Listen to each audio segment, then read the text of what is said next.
Survival is not just about staying alive. It's about finding hope, healing, and strength. This is The Survivor's Voice. I'm your host, Angie Sador. Before we begin, this episode may contain discussions of trauma, abuse, or other sensitive topics. Listener discretion is advised. We don't recommend listening to this show with young children present, and we encourage you to prioritize your well-being.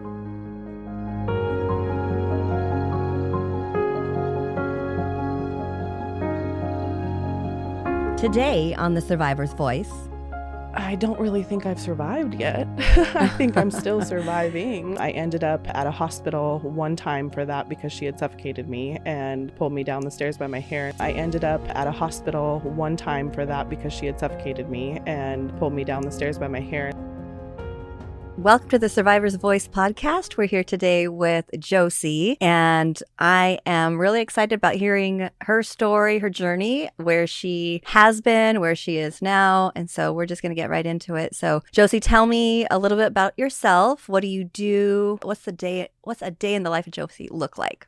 Well, shoot, every day is different, but thank you. I'm so excited to be here. Right now, I am currently an executive director of a mental health residential facility in Spokane Valley, Washington. We just opened about a year ago, and I got to take on that project from start until now. So Wow. I kind of got to build and develop it, which has been super rewarding for my career. So yeah, I'm a first generation college graduate, went to Whitworth in Spokane, and I didn't go back to school until I was about 25. And then once I graduated, by the time I was 30, my career kind of took off from there. But I was, by that time, kind of chomping at the bit, you could say, and do what I wanted to do. What I thought kind of my role, I don't know, it's very cliche, like what I'm meant to do in life. I really, especially this year, have been really getting into what I'm meant for, and it brings me so much purpose and fulfillment to do what I do now, and that's working in mental health, and which is a really hard field because it's a really high turnover rate. It's high for burnout, which we can all get there, but at the end of the day, I just love what I do. I lean into what I do so much, but it's very personal to me because I deal with, a lot of people with all different walks of life, all different types of mental illness. And I too come from, probably a pretty different type of walk of life. I grew up in a home full of addiction and abuse from as far back as I can remember, honestly. My parents were never together. They were teenagers when they had me. And so my dad ended up having custody of me, and I would visit my mom, I think, every other weekend. But he remarried eventually, I think when I was about 3. Was that here locally in Spokane? Spokane, Washington. And that was the start of what I can remember, probably around 3. But my stepmother was very abusive physically, and my dad was gone a lot logging. Can you kind of walk us through what that looked like?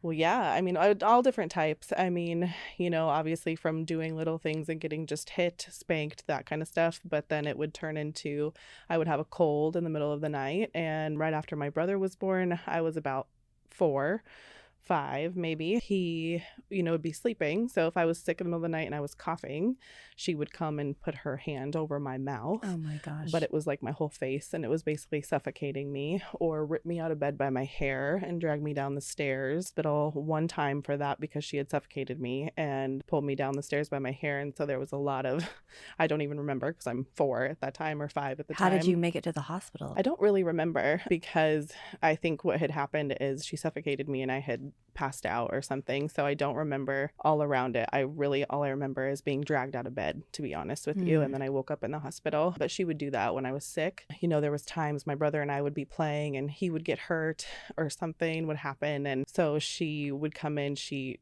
I just picture, my kids. I have 2 young kids, and like a little kid, I was probably 6, on the floor, her kicking me like in the stomach. God. Yeah, so just kind of over and over, that kind of stuff. She would come into my room and threaten if I told anybody or let my dad in on what was going on, that she would kill me. And so, I mean, I'm so little at that age that I remember having thoughts of like, she's going to poison my food if I say anything. So I was scared to eat. I remember just having thoughts of, I'm going to stay in bed as long as possible. On the weekends, I would isolate in my room a lot. And, that develops a child who handles their emotions by themselves. They Yeah. go by themselves. They handle it by themselves. And so I see that reflected in my adulthood. When something's really heavy or hard, I isolate completely. Yeah. That's how I know how to handle it. Were you able to ever share any of that with your dad? I did when I was about 12. He was with her until I was 8 or 9. And finally, I mean, she would keep me home from school and to take care of my baby brother. And so, like, school started to get suspicious, but nobody really ever did anything. And I obviously wasn't saying anything. They got divorced. I was 8 or 9. My dad was an alcoholic. There was lots of domestic violence. They ended up separating. My dad and I moved in somewhere else in Spokane. It was just me and him. And then he eventually had roommates, but he grew marijuana. He made acid. He was an alcoholic. So it was like all kinds of stuff all the time around. And so I think after that was about the time I really kind of just had to grow up. And then I was kind of taking care of my dad and myself. How old were you? 10, 11. Okay. Which is crazy because that's my daughter's age right now. Oh, jeez. So yeah. And we lived in Spokane for a little while. He kept drinking and driving, got in lots of trouble, got his license revoked, kept getting pulled over for that. Then were you ever with him during any of this? all the time. All the time. Yeah, all the time. Eventually went to jail. It turned into a felony because of how many times he got pulled over while driving with a suspended license. Went to jail. I was with my grandmother who has property close to Deer Park because I ended up going to Deer Park School District. And so I lived out there for a while. He would get out of jail and live on another house on that property. So there's a couple different houses there. And that's kind of where we lived from then on out is my grandma's property and actually where he's still at. And so he's built some shops, multiple houses. A few have burned down and he like rebuilds a shop. So he's been out there ever since. How did they burn down? Just curious. Multiple different ways. Oh my gosh. One shop, it was a welding accident. Well, the original house I think that he had grown up in that he was remodeling was a welding accident. One was my cousin was in the shop with a RV and they had like a heater and he tipped it over. I'm sure it was a meth accident because that's what he was doing in that RV anyways. But yeah, so multiple different ways. Where's your little brother in all of this? Once my dad left his mom, she eventually married somebody who's in the military. They moved to Japan and I didn't see him until he was about 21. Oh my goodness. 22. Yeah, so I didn't see him for a long time and we really lost track. My dad, really didn't fight for his rights also. And then we just really lost track because she changed her phone number. We couldn't get a hold of them kind of thing. Wow. Yeah, once we moved out to Deer Park in the country, my dad lost his dad when I was about 10 on that property. And that was a pretty traumatic thing for all of us. And I was very close with my grandpa and so was my dad. And so that just kind of triggered, I think, a lot in my dad too. So then he got really into, I think that's around the time he got into meth actually, because he was doing, like I said, he grew marijuana. He was an alcoholic. He did all kinds of stuff before then, but he then got really into methamphetamines and I mean, anything under the sun, pills and all kinds of stuff, anything he could really get his hands on, I think. And I was living with my grandmother at the time. And that's also about the time that my aunt, my dad's sister, came to live with my grandmother. She had schizophrenia. And your grandmother? So my aunt. Your aunt. Okay. Yes. Okay. And so she had been living on her own in Spokane. And then this probably kind of set off a lot of things. And so this was 10. your dad's sister? Yes. Okay. So when I was 10, it's hard to remember, to be honest, the chain of events that led up to it. But I know that she was struggling living on her own after that. She would go on and off her medications. And now a professional in it, I see what that looks like and how that can be really detrimental. And that was, like 20 years ago now. And so I know that mental health has come a long way. But even watching it back then, she would go to Eastern State Hospital and come back and go and come back. And so she ended up moving to that property probably by about the time I was 12. And she was out there with my grandmother. And so we all kind of lived on this property, different houses sometimes, or sometimes I would stay with my grandma, depending on what was going on at my dad's house. And yeah, it was... it was pure chaos. Like, it's hard to even know like how to describe it or what to even say about it, other than my dad had many people in and out of the house, many different types of people, many different relationships. Domestic violence was definitely involved on both ends, on all ends. Lots of methamphetamines, lots of drugs. Actually, I remember a few times my dad would give me to babysit his girlfriend's kids. He would give me some Jack Daniels and Coke as like, that's my payment to babysit. I was probably like 12, 13. Oh my gosh. Yeah. So that's kind of the lifestyle that we lived, and it was just chaos. I remember it was a regular occurrence to wake up, hear my grandma storming down the driveway to my dad's house because something was going on, or she was going to call the cops or whatever. That's just kind of the life we led. And I remember going to school putting on this facade of Like, I'm totally fine. Everything's totally normal. I did lots of sports. By the time I was in high school, I was a varsity cheerleader. Nobody, knew what was going on. And I definitely was good at like, nope, I'm totally fine. So then you get this whole, you're so strong, you're so resilient, which totally makes you like you have to be strong and resilient. Then you can't let anybody know that you're struggling or that any of this is affecting you. So I was just fine. I mean, there's so many stories that can come about of what I have seen and what I have done, not necessarily done, but with my dad kind of experienced. I mean, when I was 14, he would get me up to go take him into Spokane because he had a suspended license. So he would say I'd get in less trouble if I drove him. So I would drive him to get his drugs. I remember all the places in Spokane, like the sketchy gas stations we would wait at in the middle of the night for meth.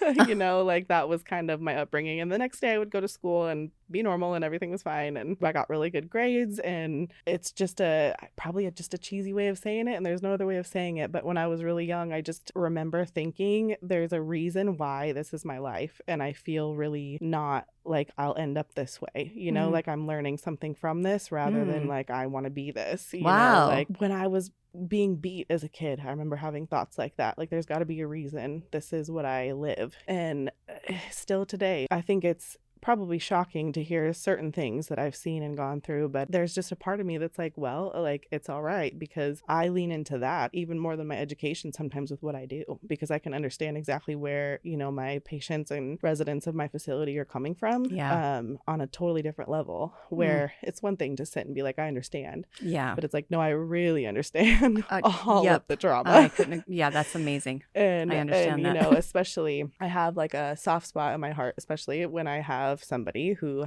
walks in my door and they have schizophrenia and they're off their meds, and I know exactly, I can see it right away. And those are the ones that I'm like, oh, you're so misunderstood. Still, even we've come a long way with mental health, but you're so misunderstood. But one of the reasons and one of the reasons that I ended up leaving my home was I was about 15. And my aunt spiraled with my dad, ended up getting on meth with my dad. Ooh, and schizophrenic. Which we know now is, I mean, we see it a lot, especially in Spokane, honestly, where they're, meth-induced psychosis. And then obviously people who have schizophrenia, it just really sets it off. It makes it so much worse. And so it got so much worse. She started drinking too heavily. Like I said before, she was in and out of Eastern State, and it just spiraled. And me and her were home alone one night, and she had ended up saving all of her medications. And that was kind of her plan, to end her life. And she took all of her medications and was drinking a ton that night. And she had come and said how pretty I was and how, she always would tell me not to pick my skin because it would leave scars. So she was telling me that again, and good advice. I got told the same thing growing up, actually. I'm like, it's great advice. I think of her every time I want to like do something like that. I'm like, okay, I won't. And then she went back into her room, and then I heard a loud sound in the bathroom, and I walked in, and she was on the floor and foaming from the mouth, and I had to call 911. And I remember calling my dad and telling him like, I need you to get home, I just called 911, this is what's going on. I called my grandmother, and the first thing she told me is, you just killed your dad, he's gonna go kill himself, he's gonna take responsibility for this, like I can't believe you would tell him. Paramedics came, things like that, but it was too late. I watched my aunt die, and then was sitting there like, is my dad gonna come home, in that same instance. And yeah, that was a pretty bizarre. How old were you then? I was 15. Okay. And so after that, I really just was looking for like, how do I get out of this? Like, I don't want to live this anymore, and go to high school and pretend like everything's fine, and I'm, I live this normal life and everything's totally fine at home. And there was some teachers that knew differently, and they were really supportive and things like that. But I am, for the most part, I don't really allow people into my personal life. And so even now, so I didn't really share a lot of it. But by the time I was 16, I had a boyfriend who was much older than me, and that was kind of my way out. And so I did hair on the side a little bit, actually, before I even had my license, to kind of make some money for myself. And I, eventually then went on and moved out and left my home and moved in with my boyfriend at the time into Spokane, and which I look back now. And it's kind of funny, because not funny, I mean, it was a great way out, but he, even had a history of drinking, and he had a DUI. And so he had a blow and go machine in his car. So before I had to go to high school, and like football games as a cheerleader, I was like having to blow in this blow and go and hide it. And that's how I would get to school.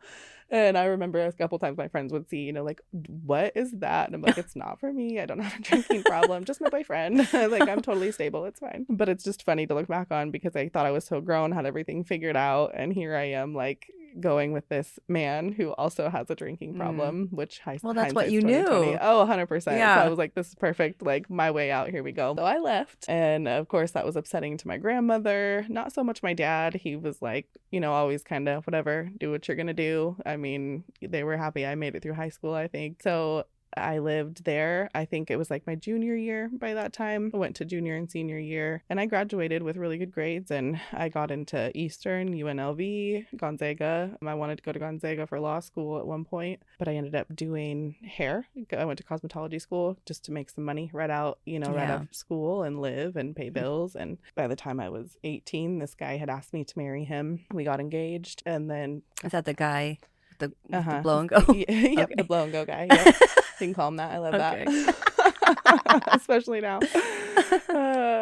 Yeah, so we got engaged, but I think it was like 3 months before we were going to get married, I was like, I know this isn't what I want. I was like 18, 19 at that time and working and, you know, kind of had means to now go do my own thing. And so I did. Thank God I was brave enough to do that and leave a toxic relationship that I knew was toxic then. Sometimes I think I was stronger then than I am in my 30s now. Yeah, so I did. I left and kind of went on and did my own thing. And I remember I, out of spite, worked at Hooters out here in Spokane Valley to make as much money as I could, you know, at the time. And so I was working at Hooters and yeah, living my best life, I guess, as a 19-year-old and going to the gym. I started competing in fitness shows and yeah, kind of leaned into that. But I look back at my 20s and 30s and, well, I'm still in my 30s, but my early 30s. And it just feels like a flash. Like my life just went by so quickly, but I was still, you know, there was a lot of trauma I hadn't resolved. Yeah. And so I can look back at it now and be like, oh my gosh, what was I doing? But, you know, a product of the things that you live and how you grow up. But it's all kind of come, you know, kind of put in my face now. And I really had to kind of recognize like certain things. And it's been really rewarding and also really eye-opening. And especially working with the adults I work with and, you know, human beings that I work with. It's just really crazy how we can all kind of connect in that way, but how I see a lot of my own story in them, especially when I'm giving advice. And I'm like, that's really great advice. I should really take that. Oh my God. But to see like the patterns and the things that have developed, I thought I was totally fine. Once I escaped all of that, like my life was going to be good and everything was going to be just fine. And then I met a man when I was about 19, 20, right after, well, probably 6 months to a year after I had ended that relationship and, you know, got into another serious relationship and thought everything was gonna be good. I had separated myself, like I said, from my toxic family, and I was to the belief of I don't need to have these people in my life, whether they're blood or not. Like it's not good for me, and I'm gonna go do my own thing and live my best life. But I ended up having my son at 22, and that kind of puts a lot of trauma right in your face too, like having kids and watching my son, you know, grow and over the years to his age and being like, wow, I remember what I was going through at that age or what was going on. And that really showed a lot of trauma that I didn't ever process. I just kind of shoved it right on down and kept it moving. But then I kind of did that too. I had those feelings when I had my son. I kind of thought about him and then I was like, but I'm fine, keep it moving. You know, I have other goals. And I've always had like this motivation and drive to do something. I was pre-med when I actually first went to Whitworth and I thought that I was going to be a doctor and go that route. And then I got into community health and health science and prevention and started learning more about mental health kind of in that avenue. And I didn't think I wanted to go that avenue at first because I thought it would be really triggering and hard. And I'm like, who am I to tell people what to do? Like if you knew who I was, you'd be like, you can't tell me nothing. But I did lean into it. And I actually started in the field working with adolescents, which I thought would be harder too, because a lot of my trauma was during childhood and early childhood and a lot of the same type of abuse. Working with at-risk youth, you had a lot of the same same type of abuse. And so that was super rewarding. I built 4 different programs actually in Spokane, one for 6 to 12-year-olds, which was intensive mental health, one for 13 to 17, which was like inpatient SUD treatment, and then What does that stand for? Substance use disorder, and then transitional age youth, 17 to 21, so kind of extended foster care and like their next steps into adulthood, and then a day treatment IOP program. So that was really rewarding. And then I licensed therapeutic foster homes too, but then I went to work with adults, and I didn't know if that was going to be as rewarding, because I do think that, you know, children are really moldable, and if you can just like show them enough love, maybe, you know, they'll have a chance. But there's definitely more to it than that.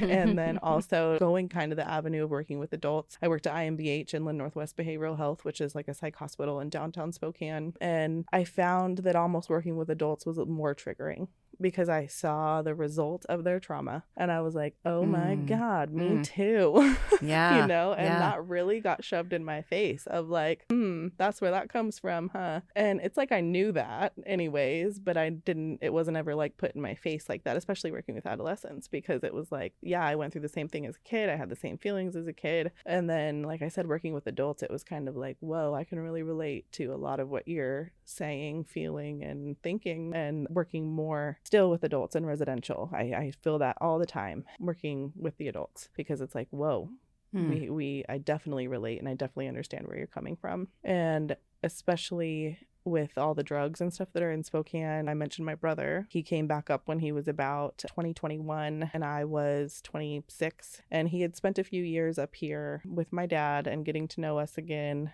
living in Spokane. He even went to SEC for a little while, and I was kind of helping him through that. He got into drugs really bad up here, and he got really bad into meth and heroin for a while, and anything he could get his hands on to, just like my dad, and then ended up going back to Georgia, where his mom was at the time, to live down there. And his mom is the one who beat me as a child, so she was definitely very toxic, and so it was really hard for him to grow up as well. So I knew that wasn't a good situation he was going back to. And he would say things like, I just thought you were going to spend more time with me, and I was in school during that time, and then I had my 2 kids, and so it was really difficult. So 2 years ago we got a call, and he was found in his bed actually, and he had overdosed on fentanyl and passed away. Now, you know, I also work with people, we're dual diagnosis technically. I'm primary mental health, but dual diagnosis. That also is something that I didn't really process, because he had left, and it's not like I've grown up with him so much, and still even it's kind of, I don't think I have processed it fully, because it's just been a couple years. So I talk back and forth obviously with people in my facility all the time of losing loved ones to overdose, and then it's kind of, it hits me, you know, even now it hits me now where I don't think it's gonna, and it does, because I forget. Sorry, but a lot of people in Spokane, you know, can relate. And I think that's, you know, I spoke at the song event, is how it got me connected to this podcast. And I'm really passionate. I've always been really passionate. I'm the executive director, and, you know, I love that because I love to give people opportunity. Honestly, a lot of my staff have a lot of lived experience, and I want to be the person that gives them an opportunity and sees past their history and sees past where they come from. Yes. And then also provide really good care, you know, to people. And so I'm really passionate about speaking. It's terrifying sometimes. Yes. But I've always had this feeling of like, I really just want to get over my fear and be able to speak, because that is the feeling I've had since I was young. Like, if I could share this, you know, how could I share my resiliency? How could I share my drive and motivation and still like optimism and positivity that I have for life? How can I share that? How can I pass that on? Because it's sad, but, you know, we are not born with the same type of resiliency, and it's really, you can't really teach that kind of thing. But to show people that they aren't stuck in what they come from, that's not who they are, right? That it just makes them who they are, and it can make you so much stronger, and it can make you so much more personable and understand other humans, and just relate so much more. And you don't have to isolate, which is 100% what I do. But you can reach out and find that there's so many people that go through things like this, and there's so many people that hide it and just keep it moving and cry alone in their car or in their bedroom or in the shower. And so that has really been my motivation for this type of thing and sharing my story. I don't really think I've survived yet. I think I'm still surviving every day. And my trauma didn't stop when I was a kid. I kept recreating the same thing over and over. And it wasn't until my 30s when I was getting a divorce, and a really ugly one at that, where I really had to take a look at what patterns I had created for myself. And still I'm working through those. Still, it's really hard. And they're still really shoved right in my face of like, oh my gosh, I created the same thing I tried to run from. So that's really given me a passion for speaking openly about who I am, because I'm an executive director. People walk in and they see who I am, and especially clients, I'll be like, well, you don't know. Like, you probably grew up and everything was fine, and here you are driving your Mercedes. And I'm like, yeah, that I couldn't afford when I got it. I just like wanted to prove that I could get it. And here I am like paying so much effing money for it. Like, I know I look a certain way, and I'm blonde, and people will tell me I'm pretty and everything, and I'm like, I get how you stereotype me, but I'm like, oh my God, it's so different. And how many times I want to share and be like, what you see is not always what it is reality. No kidding. That is so true. That's why I like to share, because I'm like, all these things you think of me, like, you could be exactly me. You can be, all the time I'll sit with my clients, and I'll sit and cry sometimes, and we'll sit and we'll just kind of connect a little bit. But I tell them all, if I had childcare for 30 days, like, I'd be your roommate maybe. Like, I need a little bit of group. Like, I'm out here I'm not monitoring. I'm out here kind of gaining some knowledge here. We can all gain some knowledge.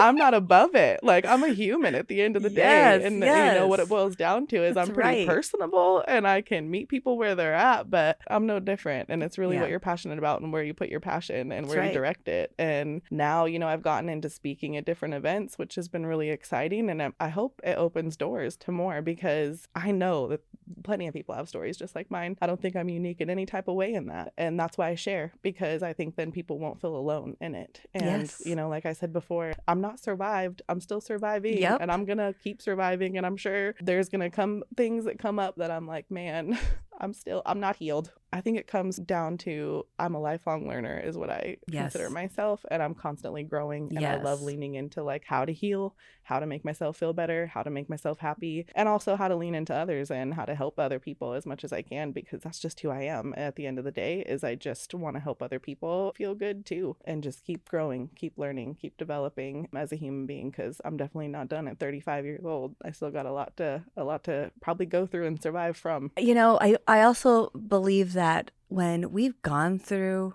really traumatic things and we've pushed through and we've survived, I mean, we unlock places on our brains that people that haven't gone through stuff will never understand. I totally agree with that. I think the one thing that gets me through it, your comfort zone is where you go to die. So whenever I'm uncomfortable, I'm not above, not being able to peel myself out of bed sometimes because I am so uncomfortable or so overwhelmed or so upset or so sad or whatever it may be. My feelings have taken over and I can't regulate. But I stop and I think, okay, on the other end of this is growth, because man, I'm really uncomfortable. That's what I have to kind of tell myself is, okay, I can choose to just stay stuck here in this rut of uncomfortableness I call that hell. When you know better and you're not doing better, you're not taking action steps, you're really just living in hell because you know better. And then also come out on the other side with some growth, because I chose to do that instead of stay stuck. And I think that's kind of what it's about, is making that choice. Your story's so multifaceted, right? You have an understanding of how to deal with mental health, with drug addiction, with overdose, with physical abuse, with emotional abuse. I mean, my gosh, it's like there's nobody you can't help at this point in time. Yeah. And I mean,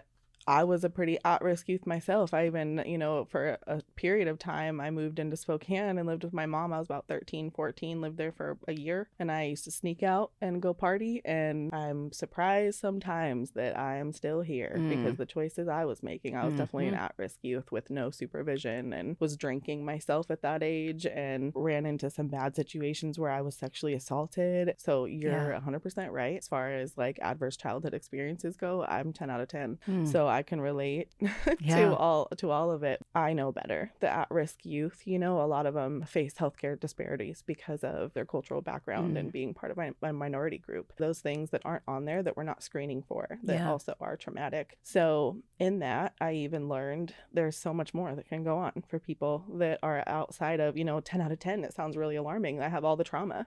And there's still some that I didn't face, you know, that definitely I've done a lot of research on because I want to meet those people where they're at. Yeah. But I know that, that wasn't all encompassing. So that was really rewarding work to do also. I don't know. And I really try to think about why I lean into that. But I think it has a lot to do with like feeling alone and feeling like people don't understand me. But at the same time, I know that there's other people to understand out there and to be Always. understood. Always. Yes. And Yes. so I don't want anybody to be forgotten in that way. Yeah. And I think as feeling, I felt forgotten or unimportant, I guess, in some way when teachers and counselors and people didn't recognize, and not that they needed to, and it's nobody's fault, but I felt that way a little bit as a kid, Yeah. like, how does nobody Oh my recognize what I'm going home gosh. to? No Which I must have been kidding. really good at hiding it. But Do you yeah. feel like because you learned how to compartmentalize your life so well, are you still doing that today in Oh, adulthood? 100%. Yeah. 100%. I definitely compartmentalize and I do a very good job at it. And I try not to so much. I spent a lot of years trying to cover what I came from so that people either would take me seriously or not judge me or think any less of me. So I hid it and covered it. And yep, I'm completely normal and fine. Everything's fine. And there's a lot more of me now that's just like, I'm just a regular person. I have goals and I work towards things and I work really hard for them. And yes, I like nice things, but I also like the fact that I work so hard for them. And I think makes me a good leader because I had to learn some things the really hard way. What did you graduate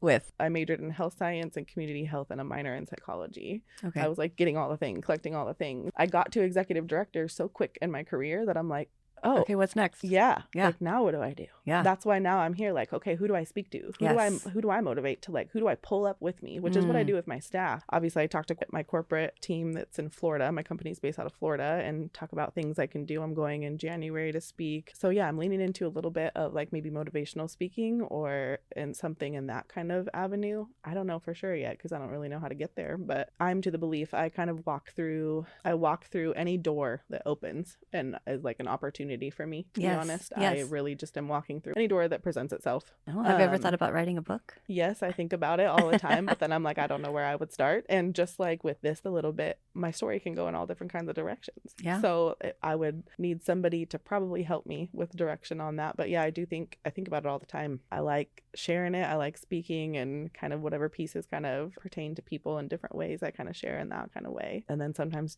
other stuff comes up that I didn't even think about while I'm talking. So we'll see kind of what the next door is that I'll walk through. Well, you better keep us in the loop because I mean, will. there's a lot in store for you. I definitely will. And, we kind of talked a lot about my childhood trauma. I mentioned I was married and went through a divorce. I was married for about 14 years and I've gone through a pretty toxic divorce for the last 3 years is how long it's actually taken. And that got tangled up with, somebody who kind of manipulated, and that was really eye-opening to the things that I allowed and the lack of boundaries that I had. And I preach boundaries all the time to my clients, but I was like, whoa, I've had none. But in that, I had lost a baby at 20 weeks in January 2021. The whole experience was really traumatic in the hospital. Just everything around it was very traumatic. And then I had worked with somebody who was a trauma specialist, who was like a subject matter expert. And this was a woman. And she had told me,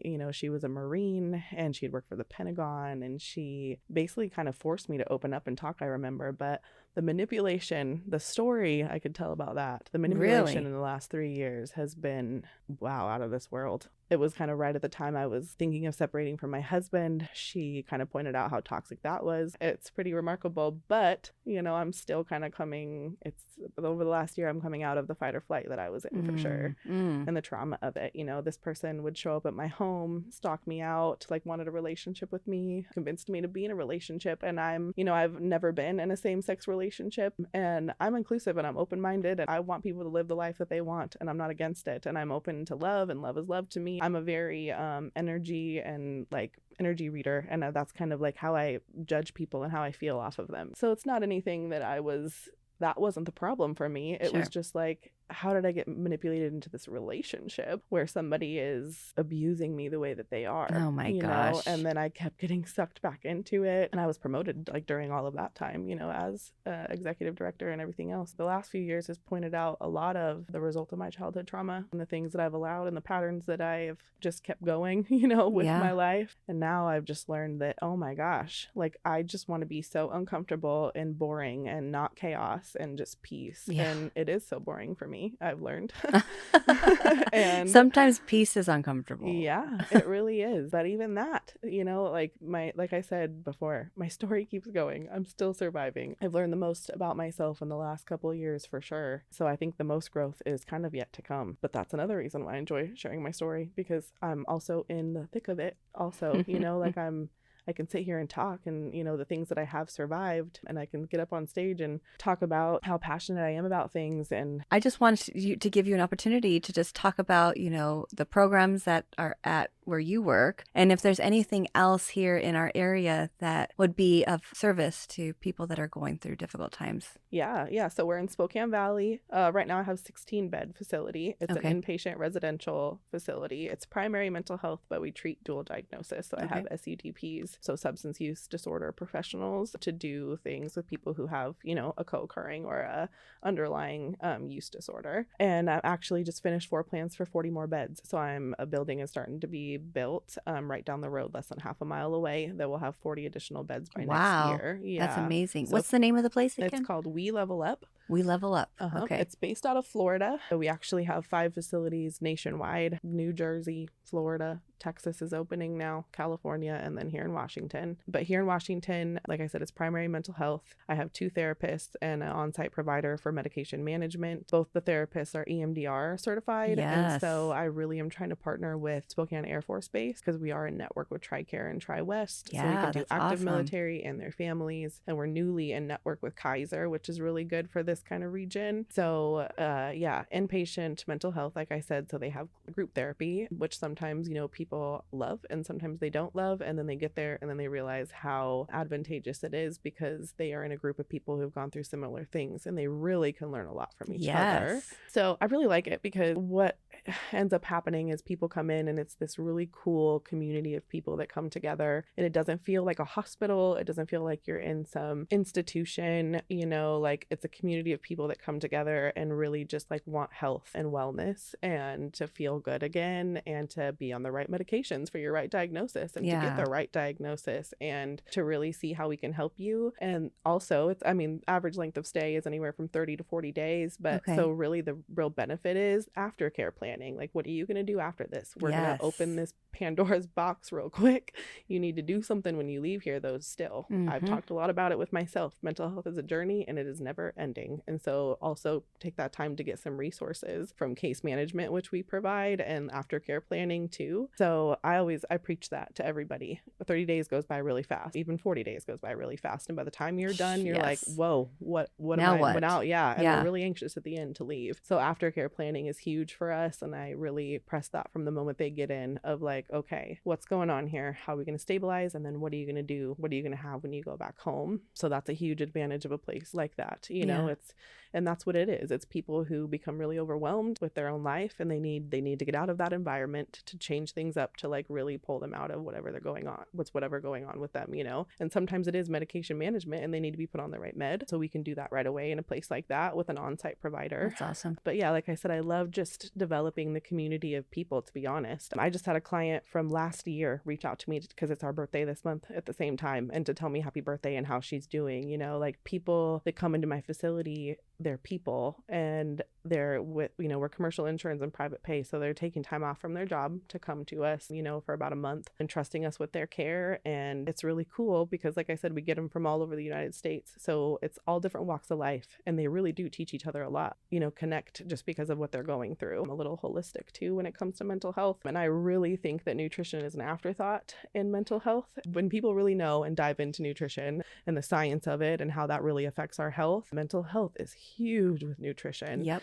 And so I found somebody who was really like-minded, and food is not an afterthought. It's almost like you're like my partner in this, because that's how I believe it. I love and hearing so that. It's not like any other type of residential treatment or hospital or institution. Anything that you're going to be in, you're eating like you're at a restaurant. In fact, sometimes it is co-ed. Okay. In fact, sometimes I like make her box up dinner, because I'm like, please save me some of that. It's so good. But yeah, they eat really good. But like I said, she tailors it to people. We do vegan, vegetarian, gluten-free, and she'll meet with people and and really adjust to what they need and what's going to make them feel good too. And me and her really started talking and diving deep into like specific diagnosis and what's helpful for them, you know, like more protein rich diet, more fatty diet, things like that. When I eat really good, I know how much better I feel, and I know like the clarity of mind that I can have when I eat really good. And what I love to hear in the community is how people will say, you know, she's changing my relationship with food. My hair's never been this thick, or I didn't think that I could eat this way and like I lose fat or like gain muscle this way. And they're eating, you know, full 3 meals a day and lots of snacks and all the stuff, you know, but it's healthy and it's good for them, and we're feeding them that way too. And that's not an afterthought. That is like one of the first things we're thinking of is like, are you eating good? What's your sleep hygiene like? Are you drinking enough water in a day? Like all those things also play such a big role in your mental health. I love what we do. I'm probably a little biased, but is there a phone number that somebody can call? Yeah, they can reach out to me. And actually, you know, a lot of my community partners from Spokane Outreach Networking Group and my partners in Spokane and really some in Idaho and Oregon as well, they just reach out to me directly. And yeah, the number is 509-822-8448. And so people can reach out to me directly, or they can go to our website, which is just We Level Up. I think it's WeLevelUpWashington.org. So they can go directly to our website too. And there's numbers on there that they can reach out and call. But our call center is based out of Florida. So I do like to get people just kind of contacting me personally so I can tell them really what's going on here in Spokane Valley. I do love it. People can reach out to me, like I said, directly. And I've talked to people for months, but you know, and they ask me lots of questions. They'll call me back a few times and they'll ask questions. And however I can help people or ease their mind, you know, I like to. And I have an overarching program, you know, one big program for 16 people, but also people come in and they're an individual and people have individual needs. And I like to meet them where they're at and try to adjust as much as I can to make them comfortable, because treatment's not, quite frankly, it's not meant to be comfortable. And it's hard. Not one size fits all. Nope, it's not. And really, and I can't treat it like that. Like I said, it's an overarching program, but I tailor to people and their needs too, because I don't want there to be barriers for getting help when you need help. If anybody can take anything away, I hope it's just that people know that they're not alone, you know, and anybody can be anything that they want to be. Our limiting beliefs and our own fears and our own thoughts is really what holds us back. I think and the more people that know they're not alone, the easier it is to be like, I don't have to live in fear and I can do this thing too. So I think that you're not alone. Thank you so much. Thank you. Next week on The Survivor's Voice. I just remember a plethora of black-legged pants and feet in my house. I couldn't pick my head up. I said that I already had 50 reasons to jump off this earth, and I was really trying not to. And that was something that I ran into on the streets a lot, is that I would get the courage to leave him. Thank you for joining us on The Survivor's Voice. I'm Angie Sador, reminding you that every survivor's story matters, including yours. If you or someone you know has a story to share, you can contact us at booking@thesurvivorsvoice.net. Your voice deserves to be heard. If you enjoy the survival stories we share, we would love it if you gave this channel a follow and a 5-star rating. No matter how dark the journey, the light of resilience shines brighter. Thank you for listening. If you know someone who would benefit from hearing this story of survival, please share this powerful testimony with them. A heartfelt thank you to our incredible listeners for your unwavering support, and to the survivor community for your courage and resilience. You are the heart of this podcast.